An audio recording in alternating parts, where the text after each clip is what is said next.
පාටියක් ඉස්සරහදී පොඩි පාටියකදී වගේ ගිටාර එක ප්ලේ කරලා සින්දුවක් කියනවා. නෝන්ඩි වෙන්නේ නැතුව ලේසිම කෝඩ් ටිකක් අල්ලලා මොනවම දැන් ලස්සන සින්දු ටිකක් කියලා වැඩේ කොට දාගන්න. ඉතින් මේ වීඩියෝ එකේ බිගිනර් කෙනෙක්ට ප්ලේ කරන්නේ ලේසිම කෝඩ් කතාවක් මම කියන්නේ.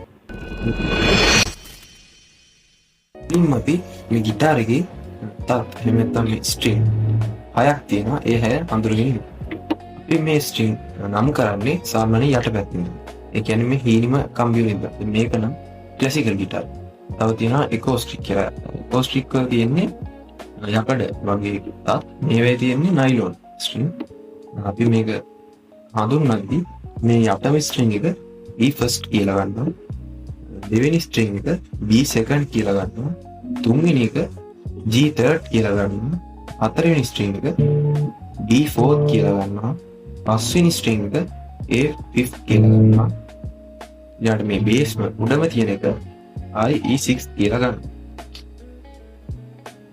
මේ උඩම ස්ට්‍රින්ග් එකයි යටම ස්ට්‍රින්ග් එකයි දෙකම එකම නෝට් එකක. අතල්ලා ප්ලේ කරනකොට එකම නෝට් එකේ ඉන්නේ ස්කේල් එක වෙනස් වෙනවා. මුලින්ම නිසා ඒවා මම පස්සේ කියන්නම්. ඉතින් අපි ඉගෙන ගන්නවා මුල්ම කෝඩ් එක E minor කෝඩ් එක. මම ඒක උඩම ස්ට්‍රින්ග් එකේ දානවා.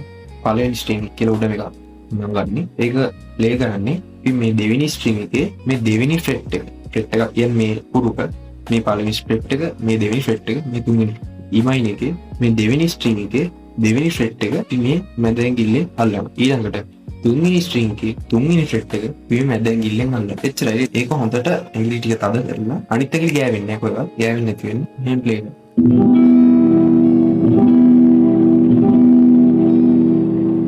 ඊළඟ කෝඩ් එක E major කෝඩ් එක. E major කෝඩ් එක අල්ලද්දී අර ඉස්සෙල්ලා E minor ගැල්ලු විදිහට මේ ඇඟිලි දෙක තියාගෙන අපි මේ පළවෙනි ඇඟිල්ලෙන් හතරවෙනි ස්ට්‍රින්ග් එකේ පළවෙනි ෆ්‍රෙට් එක අල්ලනවා. ඔකේ E major කෝඩ්. ඊළඟ කෝඩ් එක A minor කෝඩ් එක. ඊළඟ කෝඩ් එක A minor කෝඩ් එක. අපි A minor කෝඩ් එක අල්ලද්දී තුන්වෙනි ස්ට්‍රින්ග් එකේ දෙවෙනි ෆ්‍රෙට් එක මේ ඇඟිල්ලෙන් අල්ලනවා. හතරවෙනි ෆ්‍රෙට් එකේ හතරවෙනි ස්ට්‍රින්ග් එකේ දෙවෙනි ෆ්‍රෙට් එක මේ ඇඟිල්ලෙන් අල්ලනවා. පස්වෙනි ස්ට්‍රින්ග් එකේ පළවෙනි ෆ්‍රෙට් එක පළවෙනි ඇඟිල්ලෙන් අල්ලනවා.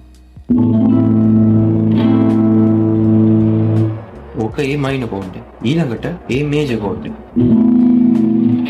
මේ මේජර් කෝඩ් එක ප්ලේ කරද්දී දෙවෙනි ස්ට්‍රින්ග් එකේ දෙවෙනි ෆ්‍රෙට් එක පළවෙනි ඇඟිල්ලෙන් අල්ලනවා. තුන්වෙනි ස්ට්‍රින්ග් එකේ දෙවෙනි ෆ්‍රෙට් එක දෙවෙනි ඇඟිල්ලෙන් අල්ලනවා. හතරවෙනි ස්ට්‍රින්ග් එකේ දෙවෙනි ෆ්‍රෙට් එක මේ තුන්වෙනි ඇඟිල්ලෙන් අල්ලනවා. ඊළඟට මම කියලා දෙන කෝඩ් එක C major කෝඩ් එක. C major කෝඩ් එකේදී දෙවෙනි ෆ්‍රෙට් එකේ දෙවෙනි ස්ට්‍රින්ග් එකේ තුන්වෙනි ෆ්‍රෙට් එක මේ ඇඟිල්ලෙන් අල්ලනවා. තුන්වෙනි ස්ට්‍රින්ග් එකේ දෙවෙනි ෆ්‍රෙට් එක මේ ඇඟිල්ලෙන් අල්ලනවා. ඊළඟට ආයෙ පස්වෙනි ස්ට්‍රින්ග් එකේ පළවෙනි ෆ්‍රෙට් එක මේ ඇඟිල්ලෙන් අල්ලනවා.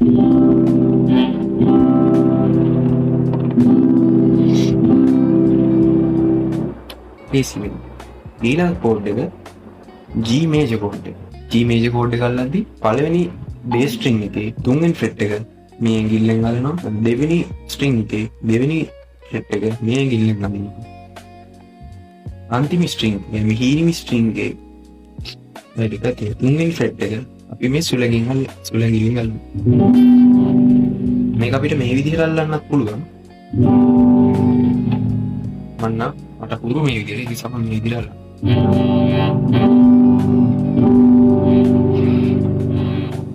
ඊළඟට මම කියලා දෙන කෝඩ් එක මේ D major කෝඩ් එක. D major කෝඩ් එකේ හතරවෙනි ස්ට්‍රින්ග් එකේ දෙවෙනි ෆ්‍රෙට් එක අපි මේ පළවෙනි ඇඟිල්ලෙන් අල්ලනවා. පස්වෙනි ස්ට්‍රින්ග් එකේ තුන්වෙනි ෆ්‍රෙට් එක අපි මේ ඇඟිල්ලෙන් අල්ලනවා. ඊළඟට මේ මැද ඇඟිල්ලෙන් අපි අන්තිම ස්ට්‍රින්ග් එකේ දෙවෙනි ෆ්‍රෙට් එක අල්ලනවා. මේක D major කෝඩ් එක. මේ වීඩියෝ එකේ මේ කෝඩ්ස් අත විතරයි කියලා දෙන්නේ. මේ කෝඩ්ස් ටික පුළුවන් තරම් ප්‍රැක්ටිස් කරන්න. මම ඊළඟ වීඩියෝ එකේ මේ කෝඩ්ස් චේන්ජ් වෙන විදිහ ඒකට ස්ට්‍රමින් පැටර්න් මම කියලා දෙන්නම්. එතකල් මේ කෝඩ්ස් ටික හරියට ප්‍රැක්ටිස් කරන්න ඕනේ.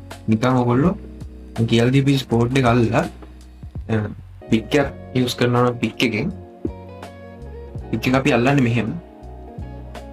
මේ පයින් ඇඟිල්ලෙන් මෙහෙම අල්ලලා බැලන්ස් විදියට මේ පැත්තට පික්කේ වැටෙන්නේ නැති විදිහට බැලන්ස් විදිහට අල්ලලා ඊළඟට අපි මේ මහපටන් ගිහින් අපි මැද්දෙන් අල්ලනවා. ඒතර මේක අල්ලනවා. මේ විදිහට එන්න ඕනේ. පික්කකින් අපි ප්ලේ කරනවා නිකන් normal ඩවුන් එක කොහොමද? නිකන් normal ඩවුන් එක කොහොමද? පික්කයක් නැත්තම් අපි නිකන් මේ මහපටන් ගිහින් normal මේ ඩවුන් එකක් දීලා අපි මේ කෝස් ටික මුලින් හොඳට මෙන්ගලි වලට හුරු කරගෙන ඉන්නවා. මුලින්ම ඉතින් කැතට ඇහෙන්නේ. ඒක අපි ප්‍රැක්ටිස් කරන්න තමයි හරියන්නේ. ඊළඟට මේ කෝඩ් අපි අල්ලද්දි මේ වගේ සද්ද ඇහෙන්න පුළුවන්. ඒ කියන්නේ අපේ ඇඟිල්ලක් කොයි හරි වෙන ස්ට්‍රින්ග් එක ගෑවෙනවා. එහෙම නැත්නම් මේ අපි අල්ලන කෝඩ් එක හරියට ෆ්‍රෙට් බෝඩ් එකට තද වෙලා නැහැ ඇඟිලි. තද වෙලා. ඒකයි මේ විදිහට ඇහෙන්නේ.